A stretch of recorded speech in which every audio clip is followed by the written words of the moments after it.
Over the past decade or so, the field of communication and media studies has become very focused on accounts of the newest, latest digital computing technologies.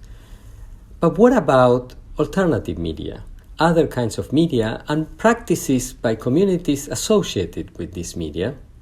About this and many other fascinating topics is this conversation with Clemencia Rodríguez in this new episode of El Café Latinx.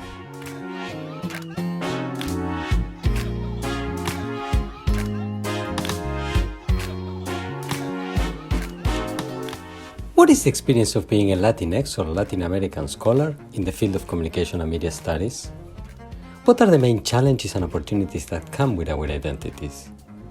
These are the issues that we'll talk about in El Café Latinx, where some of the leading voices in the field will share their professional experiences. Hola, my name is Pablo Boczkowski. I teach at Northwestern University, where I hold the Hamid bin Khalifa Al Thani Chair in Communication. Together with Mora Matassi, doctoral student at Northwestern and executive producer of this podcast, we invite you to discover the journeys of scholars who are at the cutting edge of creating knowledge about Latinx or Latin American communities across the Americas. These are our stories. Esas son nuestras historias. Estas son nuestras historias.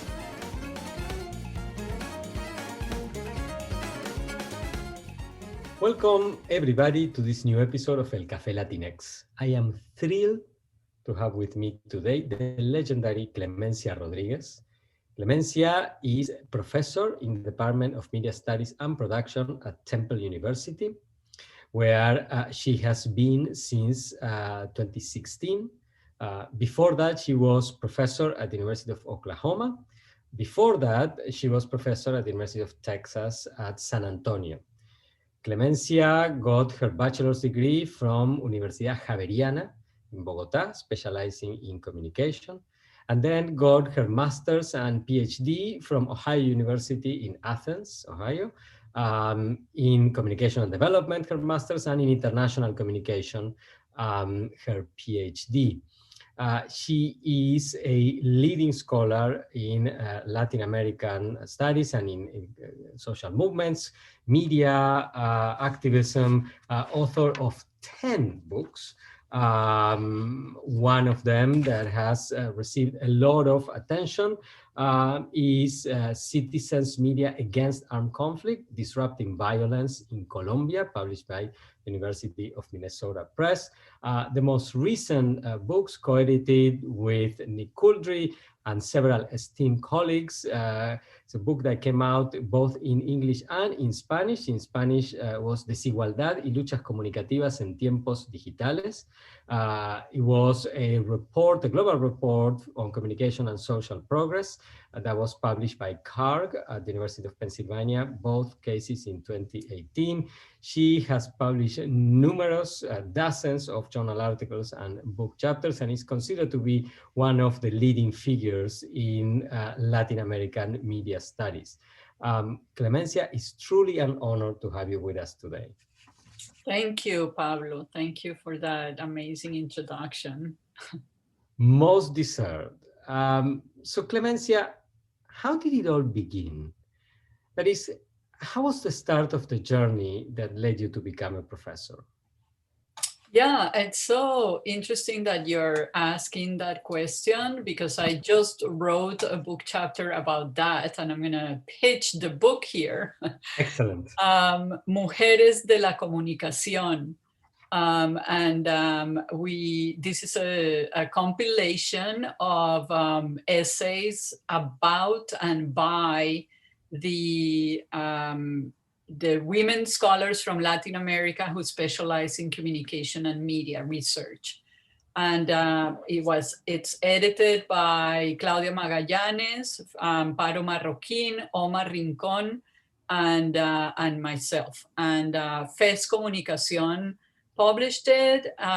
It's what I love about this publishing venue is that they publish for free and the PDF is available. So it has articles about Rosa María Alfaro, Susana Kaiser, Sara Corona, Amparo Marroquín, Claudia Magallanes, Marita Mata, Paola Ricarte, Michelle Matelar, Beatriz Solís, Inmaculata Vasallo de Lopez, etc. And there's a chapter that I wrote about my own journey. And so it's fresh in my mind because I just wrote these. And my journey begins with a big disappointment. I entered the BA in communication at Universidad Javeriana in Bogotá in 1978, and thinking that I wanted to travel the world and that a profession that would allow me to travel the world was journalism. And so I wanted to be an international reporter like, I don't know, Christiane Amanpour or those legendary reporters that never, seem like they don't have a home, right?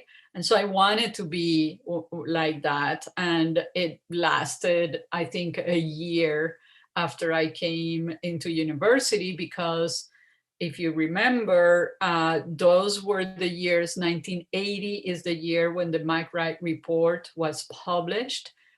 And one of my professors asked me to translate the introduction of the Mike Wright report. He had received the book in English. The book had not been published in Spanish. And so he wanted to use the book, or at least parts of the book, in his classes. And so he asked me if I could translate it. And I read the intro of the Mike Wright report my second year in college. And that's triggered a huge wave of disappointment towards the mass media. And many of our professors were having us read Armand Matelard, Para leer al Pato Donald. To read Donald Duck was like totally obligatory, required reading in our courses. We read Paulo Freire, we read Martin Barbero, we read Antonio Pasquali from Venezuela. And basically it was like a very loud voice, like they were all saying the same, which was that the media were a source of oppression and marginalization and just making things worse for Latin American communities. And so very quickly I realized that this idea of working for a mainstream media outlet was not for me. And at the same time, around the same time, my second or third year in college, I had an amazing professor from Chile, Vanessa Marmentini, and she taught a course on alternative media, what at the time was called Medios Alternativos, alternative media. And I was hooked. And then the rest of my undergrad years were all about exploring those other media. I became like disillusioned and disappointed with the mainstream media. So I started to look for these other media and started very quickly to realize that, it was very interesting to this idea of media technologies interacting with communities, not with corporate entities or with professional media makers, but with children in a neighborhood in the outskirts of Bogotá, or mothers in a rural area in Colombia, or indigenous people. I mean, that idea of media technologies in the hands of people was really full of meaning. And then my first job after I graduated from college with an undergrad degree in communication, I went to work for CINEP, Centro de Investigación y Educación Popular, and this is an NGO that's still there to this day, very prestigious and well known for its radical politics. And another professor at Universidad Javeriana brought me there, Amparo Cadavid. She was my professor and she was working for CINEP. So she asked me to join her, assisting her in all kinds of alternative media and community communication projects. And at one point, I worked there for 6 years. And at one point, I had a very kind of, I had a like one of those moments that becomes kind of an epiphany in the life of a person. And I feel I'm being very redundant because I've told this story numerous times. But what happened is that I worked for the what we called the unit of Comunicación Popular, popular communication, meaning communication by and for the people. This NGO where I work was very Gramscian. And so it was all about praxis, where as researchers, our research was supposed to inform social movements and grassroots organizations. And our work with grassroots organizations and social movements was supposed to inform our research. And so we were helping all kinds of social movements with their media and communication practice. And at some point, these coffee co-op people asked us to help them produce a video about the co-op. It was the beginning of the camcorder, the portable video camera. And so we had acquired one for our unit of Comunicación Popular, and we were giving workshops. First, we had to learn ourselves, but then we were offering workshops and training grassroots organizations, community organizations, social movements in how to do video. And so this was, you know, another one of those calls. And so we agreed to do the training and help them produce a video. And a colleague of mine at the time and I were kind of the ones assigned to go to this place about 5 hours from Bogota and stay there, I don't know, 3-4 days doing the first of the training workshops. And we went to the small town near the co-op and stayed there. And we were in communication with the co-op leaders. And they told us, okay, we'll pick you up tomorrow very early because it's far away. And so they came to our little hotel in town at about 6 in the morning with mules because there was no road to get to this place. So we put all the equipment on one mule, and Claudia got in one and I got in another one, and we followed these guys who were coffee farmers, small coffee. I mean, sometimes when people think coffee from Colombia, they imagine huge plantations, but a lot of coffee is actually in the hands of very small farms. And so we followed these coffee farmers to their vereda, to their place where their farms were, and it was about a 2-hour ride. And we stayed there all day at the beginning, just, you know, showing them how to turn the camera on, how to put it on a tripod, how to shoot, how to do a pan or different camera angles. And we did some exercises with lighting. So, you know, if you're outside and the good light is good, then this is what happens. But now let's move inside to show what happens. And so at some point we moved into a kitchen, and these farmhouses, generally the kitchen is a separate building that is very dark. It barely has any windows. So it was very dark inside. So we did some exercises shooting inside the kitchen so that they could see the difference in terms of managing the light.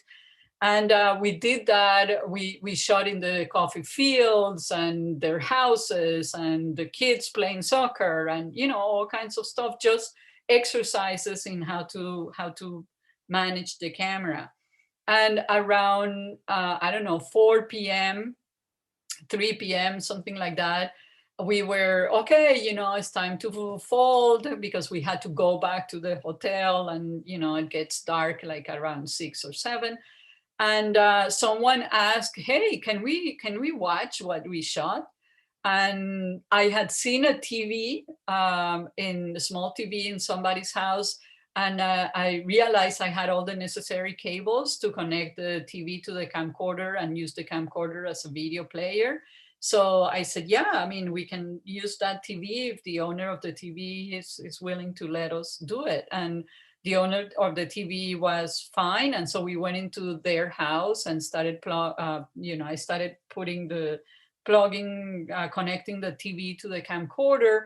And in the meantime, word got around that we were going to see all the shots, and people had seen us, right? The people had seen us coming and going with the camera, etc.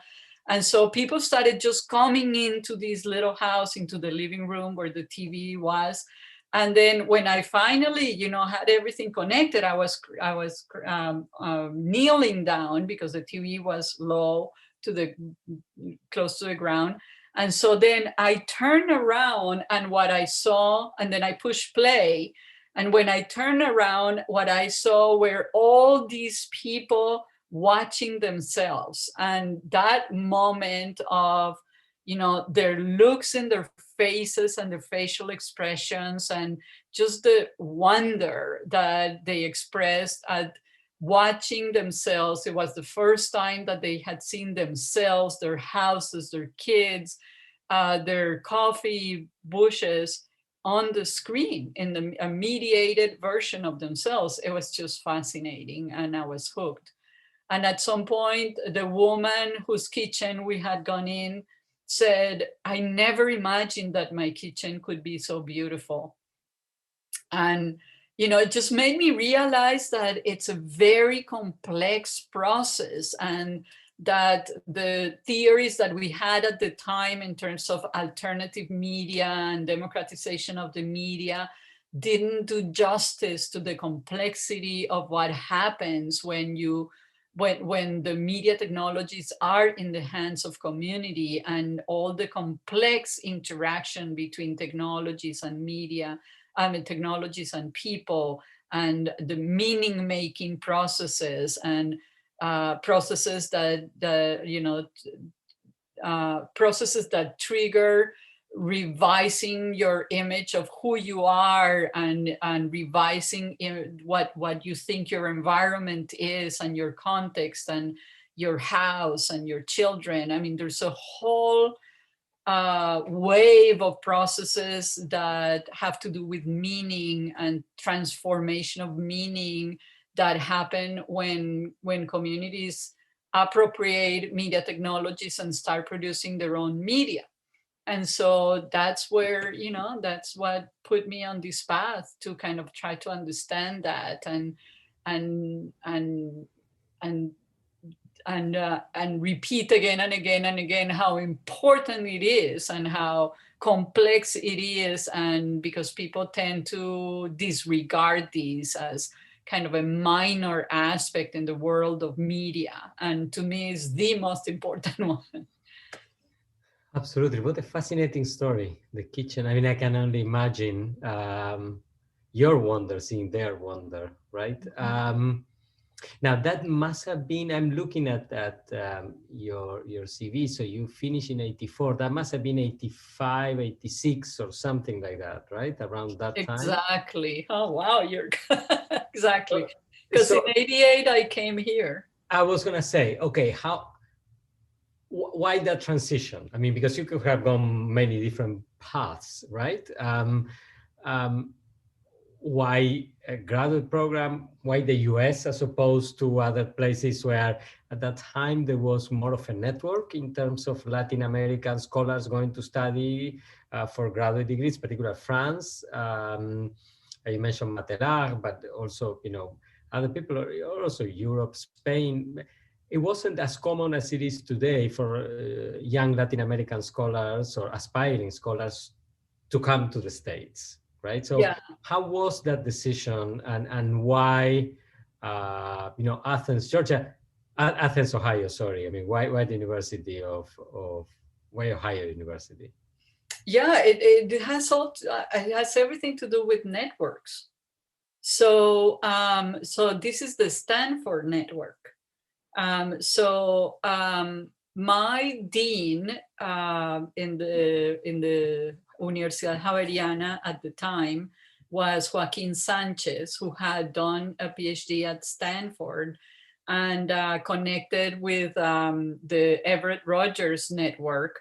And so one of the students of Everett Rogers was, or is, well, he was a student of Everett Rogers, Joseph Rota, who was the director of the Communication and Development Master's Program at Ohio University. And so when I graduated and went to work for that NGO, which, you know, this may seem very weird for people listening to this. You probably don't think it's that weird, but like a year after I graduated, I started teaching at the university. You know, a class here, a class there. So I never really went away completely from my university, from my college. And so Joaquin Sanchez, Joaco, was very aware that I wanted to go study. There were things happening in the country and in my personal life that were kind of propelling me outside. And so Joaquin made the connection with Joseph Rota at the Communication and Development Master's Program at Ohio University.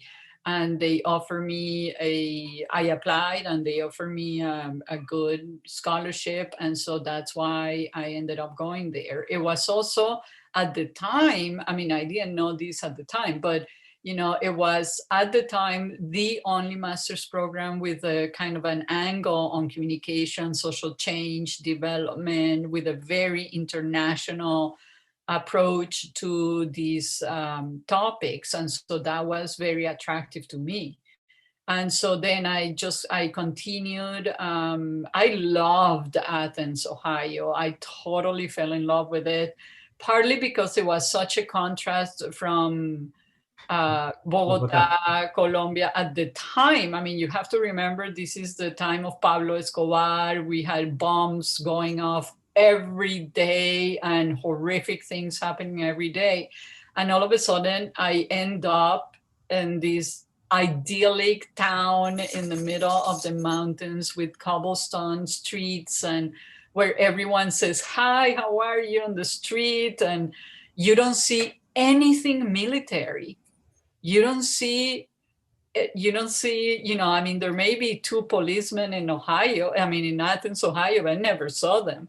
So you never see green uniforms, you never see weapons. The fall in Athens with the Appalachian Mountains turning the ochres and oranges and the deer wandering. I mean, that's like, where am I? So it was very easy for me. I did a stint in Nicaragua for a year between my master's and PhD, but I wasn't done with that in Ohio when I finished my master's. And so I stayed another 5 years, I think, until the completion of my PhD there. How was for a person from Latin America, in particular from Colombia, you know, beyond the fact that it was safer and easier, right? How was culturally, how the experience of being a graduate student there? Yeah, it was fascinating. And, you know, like the earlier when I did the talk today in the Center for Latinx Digital Media, I showed a slide of the colleagues I'm working with, and there's Camilo Perez Quintero, who also graduated from the same master's program and PhD program, but last year. And so, you know, he has a much more recent experience. I was there in the early 90s, and he was there, so it's almost 30 years apart. But we talk about the experience and it's almost the same. You know, we have a very similar experiences in Athens, Ohio. So first of all, and I became a Latin American.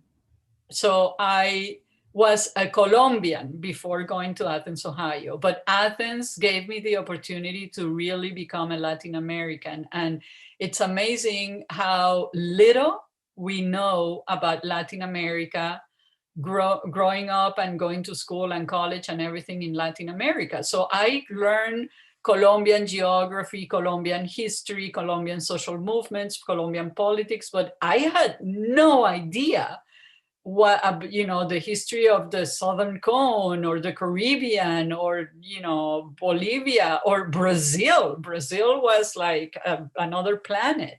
And so I took many courses in Latin American studies, and that gave me a perspective that I didn't have. And also it was an opportunity to connect with Latin Americans. My classmates came from Mexico, Argentina, Peru, Venezuela, Central America. And so it was a constant interaction with them and learning about Mexico. I mean, there was some couple years where I became obsessive about Mexico. I read every novel about Mexico, Elena Poniatowska. I read about social movements. I watched all the films about Mexico, and I ended up going to Mexico one of those years and doing a road trip all the way from the border with Texas all the way down to Morelia. So Athens, Ohio, even though it's a small town without students, Athens, Ohio is 5,000 people. And it's in the middle of the mountains, and it's a quaint little town, but the university does an amazing job at maintaining a very dynamic international grad student class, especially the programs that are linked to international studies. So African studies, Latin American studies, Asian studies, the development studies, the communication for development master's program, all these graduate programs are very international. So in our courses, in our classes, I probably had 2 or 3 American classmates, but the rest were from Africa, from Central America, from South America, from Asia, from Europe, from all over the place. And so it was a fascinating experience of learning from faculty and the readings and everything, but a lot of learning from my classmates. And then we hung out together all the time. I mean, there was not a weekend where we didn't have a potluck at somebody's house. We were all very equally poor. So it was very democratizing that no one had any money. So it was always potluck, so we could eat and buy some cheap alcohol and lots of dancing. For the first time, I got to know African music, which, growing up in Colombia and even going to college in Colombia at the time, that was not something that was accessible. And so it was really exciting time. It was a fascinating time of learning and interacting with people my age who came from similar walks of life, had work in media or NGOs or government positions, entry government positions, and then came to Ohio to do a master's, kind of exactly like my own story, but coming from Africa and from different parts of Latin America, it became really, really interesting. Okay, and when you finished your PhD, you went to UT San Antonio, correct? Yeah. Did you consider going back to Latin America? How was that transition? Were you're set on staying in the States? Do you consider going to Europe? No, Europe, never. I don't know why, but I never considered going to Europe. The reason I decided to stay was very practical. I never considered going back to any other Latin American country except for Colombia. And at the time, being a professor in Colombia was living a very precarious life. So my professors either were had like jobs in media or law firms or something like that and taught a course, but they didn't live off teaching. Or the ones who made a living of teaching had to have 5 different jobs in 5 different universities, couldn't afford a car, so they had to take a bus, and they were always running late and going from one university to another to teach courses. And there was not even mention of research, nothing. It was very, very precarious, and so I was not willing to do that. At the same time, I could see that in Athens, Ohio, is such a communal life. So we spend all our social life was in the houses of our classmates or in the houses of our professors. Our professors had social events all year and invited us all the time. So I could see how a professor in an American university lives, and it was very different. And so that's what kept me here. It was literally a question of money, of conditions, of labor conditions.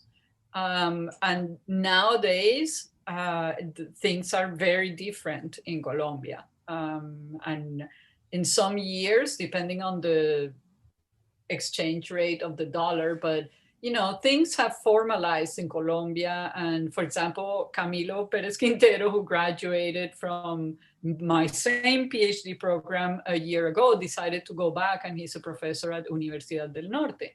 And he works under fairly good working conditions. So things have changed.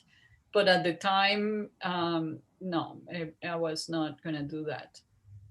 Okay. Now, I want to continue the journey chronologically at some point, but I want to jump to now. I want to follow up on something that you said. I mean, the lifestyle, the academic everyday life that you mentioned, right? Very communal, where there was also a lot of fluidity in social interactions, professors, students, etc.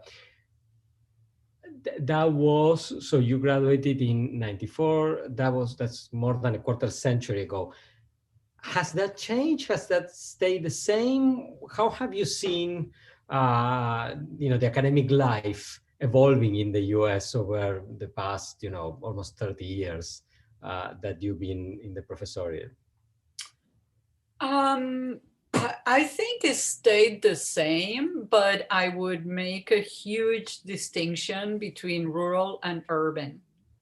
So, for example, at the University of Oklahoma, where I was until 5 years ago, it's still very communal, and I think it's because it's Norman, Oklahoma. It's a small town. There's not much to do, and so people gravitate to one another, to each other. And so it's very common in Norman, Oklahoma, the University of Oklahoma, for professors. I'm remembering a friend of mine who's a professor of film, and at least once a semester he has an undergrad class all for pancakes on Sunday morning, and they cook for pancakes for the entire 20 undergrads.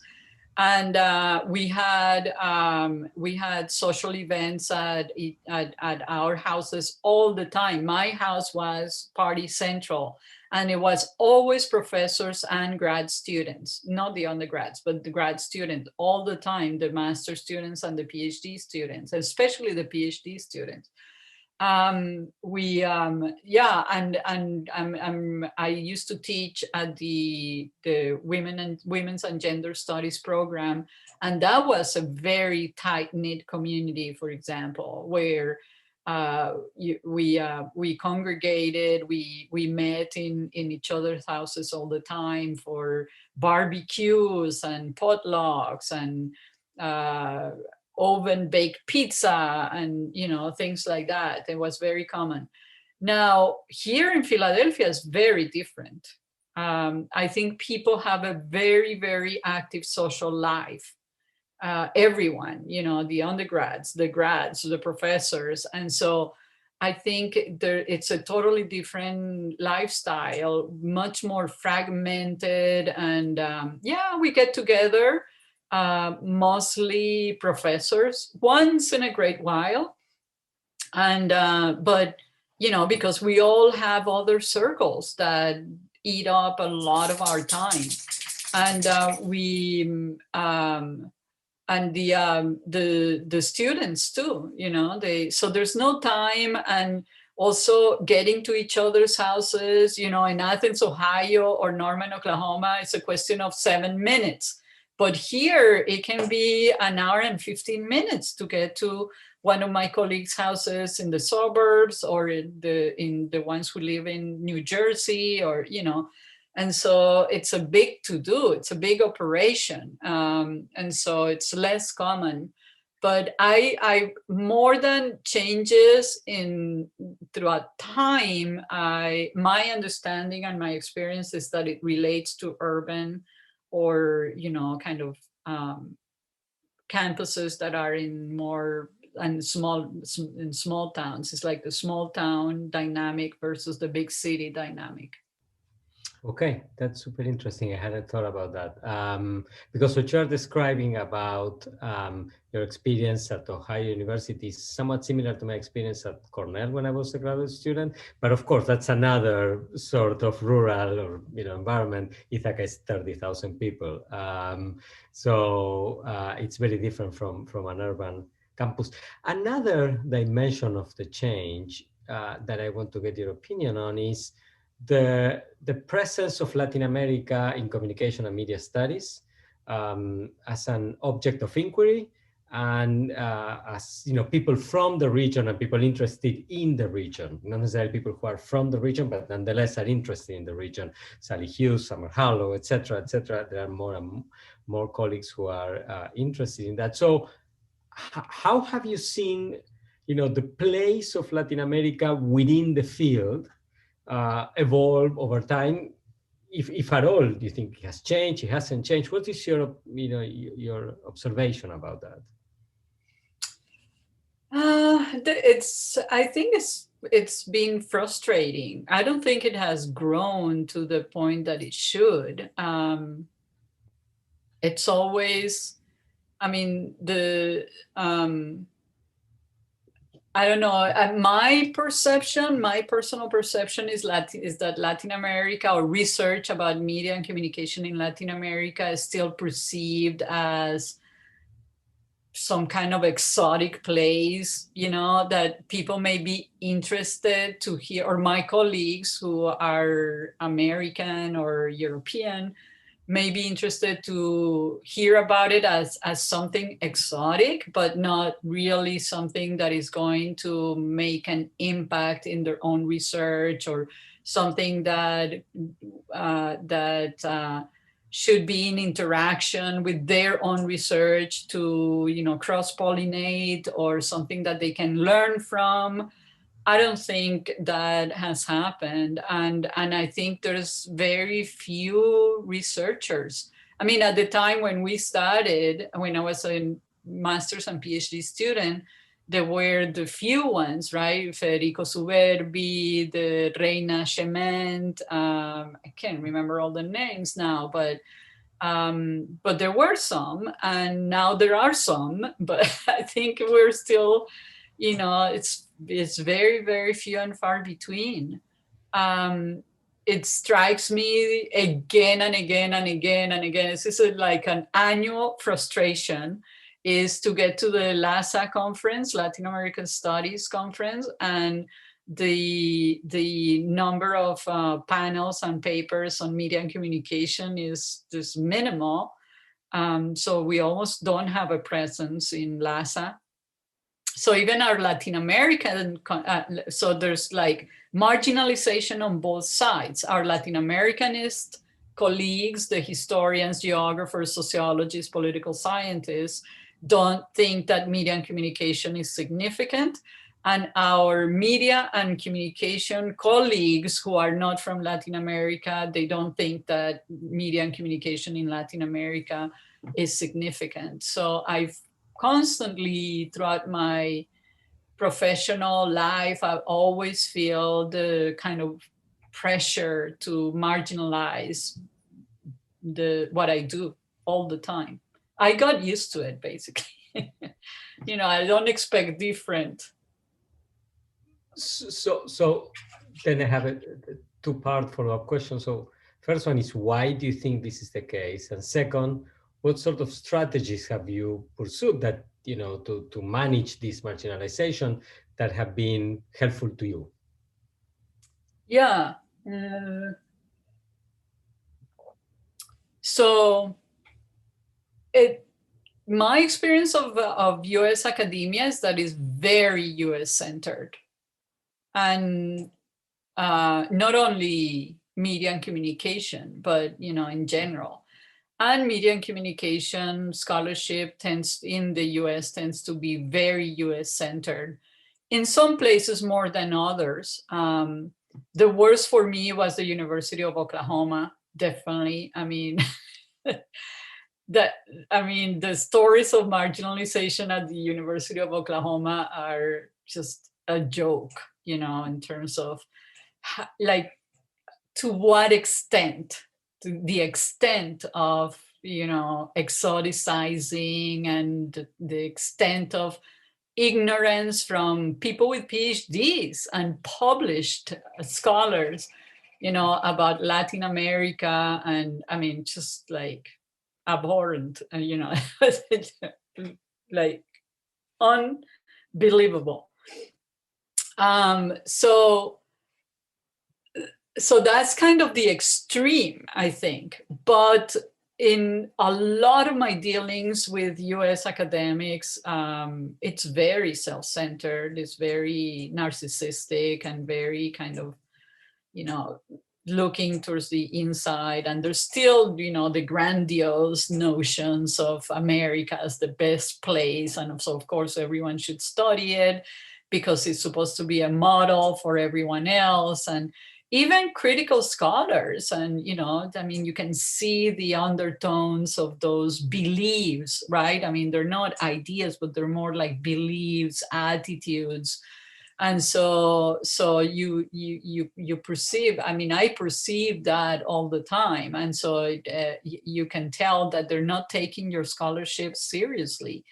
And, you know, you are introduced as a renowned scholar, whatever. I mean, the introduction and whatever you do, it doesn't matter. It doesn't matter. The belief is still the main lens through which they're going to look at you and what you do, you know, as this faraway place. Who would be interested in that? This exotic place that when I tell them in Oklahoma, when I used to tell them that in 5 hours I would be in Bogota, which is almost the same distance from here to Los Angeles, they were like, what?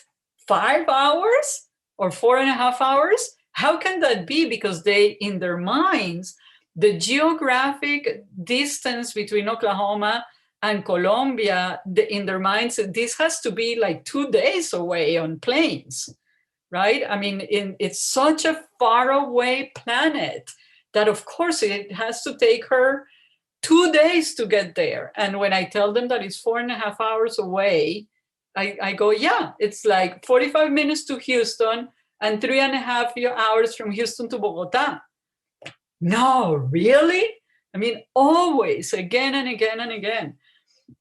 And so these, so it's something that you have to live with all the time. It's not going to go away. This is a message for, young scholars from Latin America out there listening.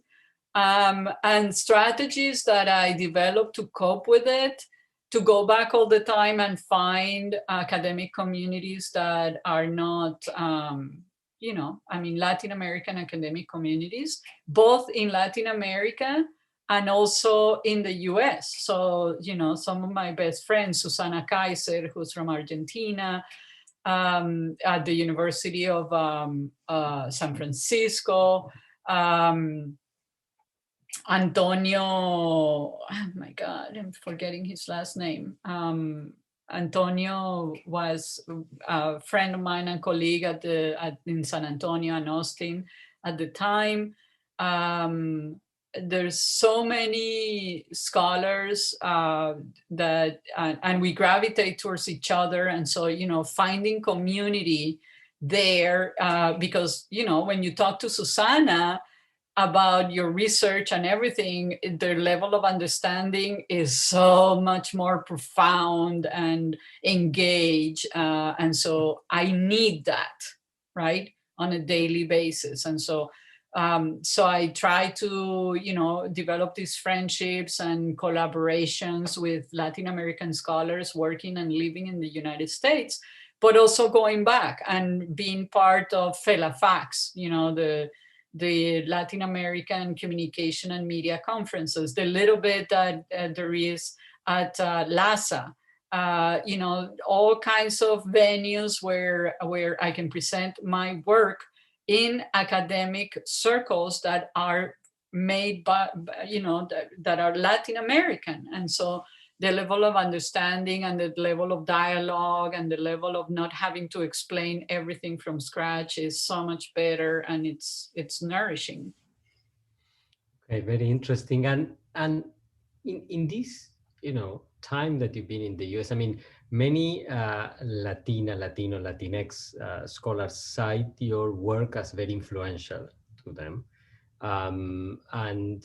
You also, during your presentation at the seminar today, referred to, for instance, Mari Castañeda's conceptual framework as being generative for your own work in Colombia. So how have you seen the relationship between Latin American scholars, Latin American communication studies and research about Latin America and research about Latino, Latinx USA?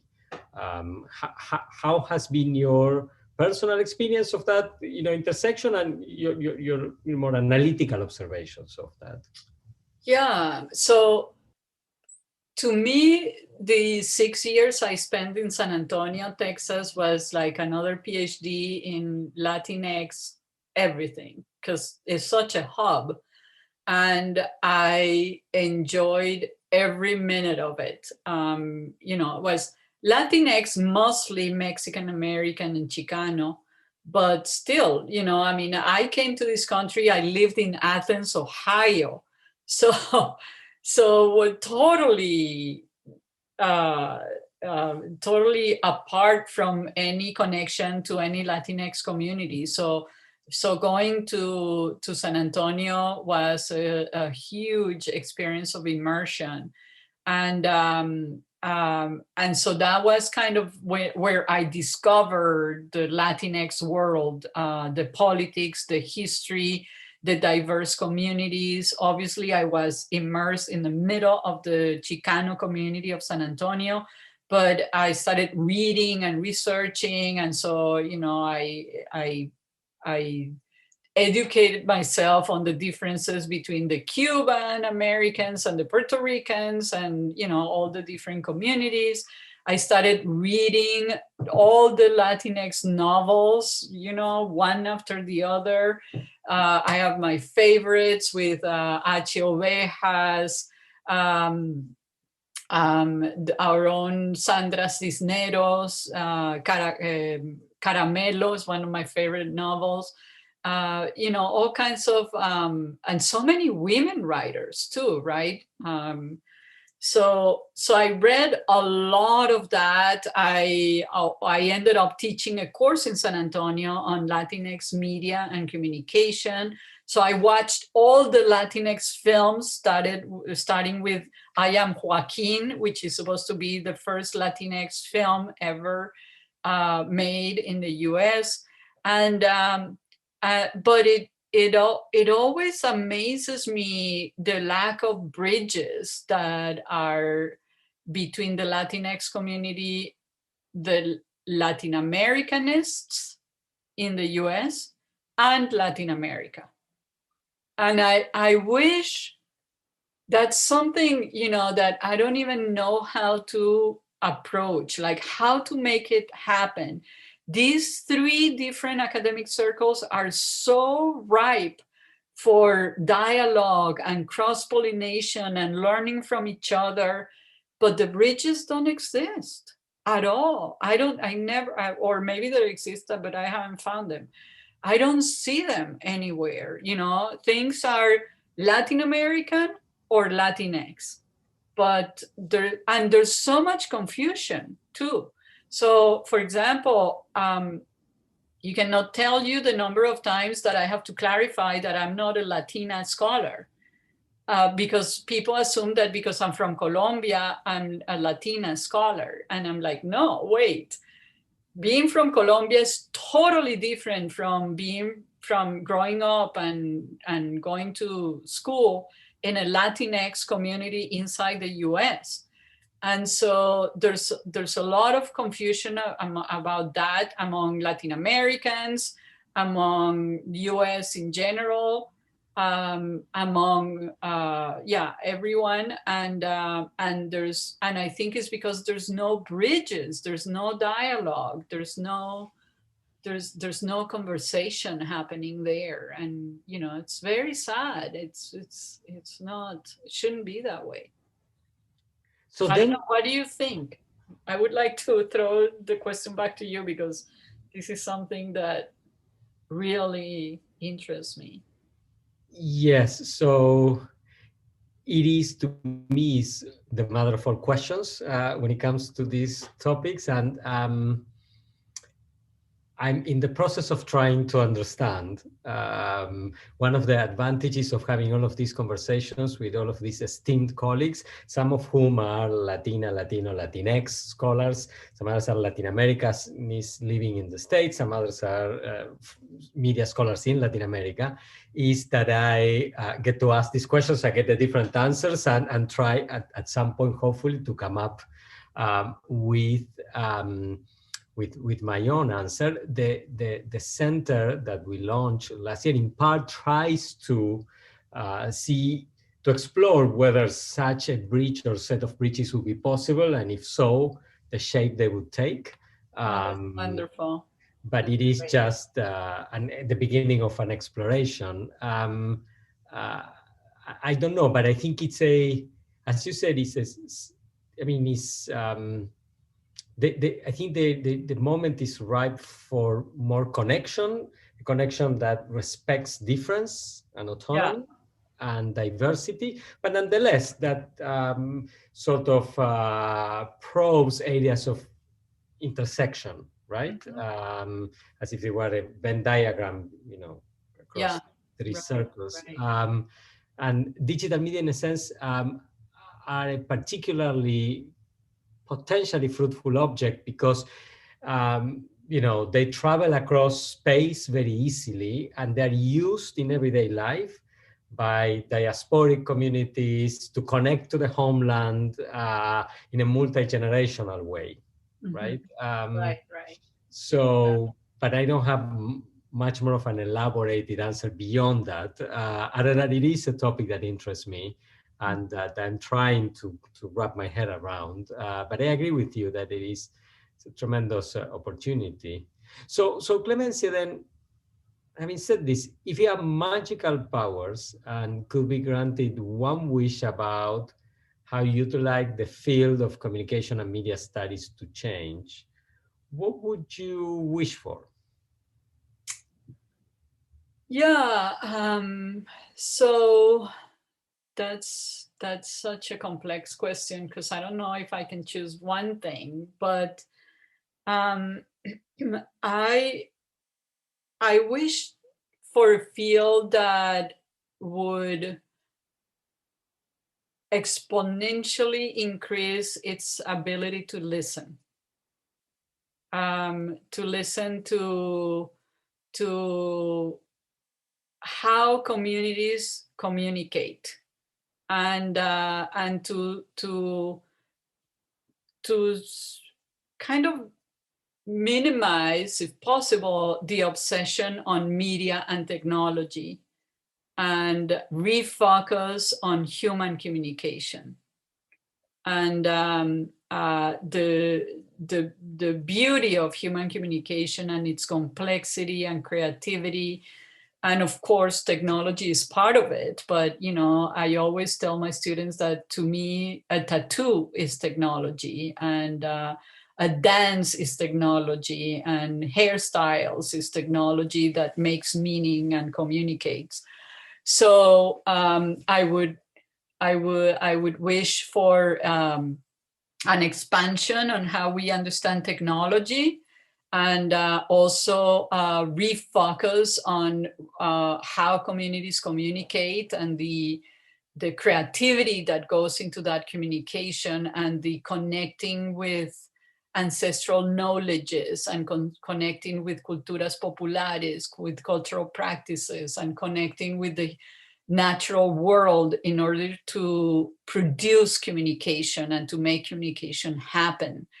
And technology should be kind of should be kind of an afterthought, but the scholarship and the research and the design and everything, the policies cannot start with technology. I think that's an illusion. It's not.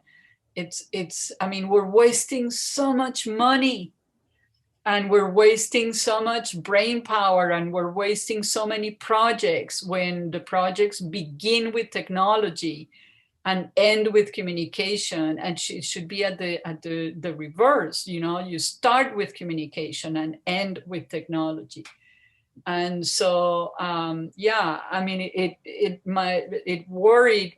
This worry about the obsession with technology started when a few years ago I started paying a lot of attention to the research coming out about media and digital platforms and social movements. And fortunately, it shifted, because now, the more and more I hear that it's not about Facebook, and it's not about Twitter, it's about political agency, and it's about rage, and it's about dissent, and it's about revolution, and not Twitter. But at the beginning, during the Arab Spring and Indignados, if you remember, I mean, there was this enthusiasm with these platforms. And so from that moment on, I've been on a crusade to shift from technology to communication, and it's weird, because that's exactly what Jesus Martírio Barbero said, right? One of my mentors. It's not about the media, it's about the mediations, right? And so I mean, it's exactly how he said it. And he said it even before digital platforms were with us, but it's very applicable now to the world in which we live. It's all about communication, and we should start with communication and end with the platforms, and not the other way around. All right. Thank you very much, Clemencia. This is has been a fascinating, truly fascinating conversation. I thank you again for sharing your journey and your knowledge with us. And I want to thank the listeners for staying with us to the end, and invite you to the next episode of El Café Latinx. Thank you so much, Pablo. Thank you. Thank you. Muchas gracias.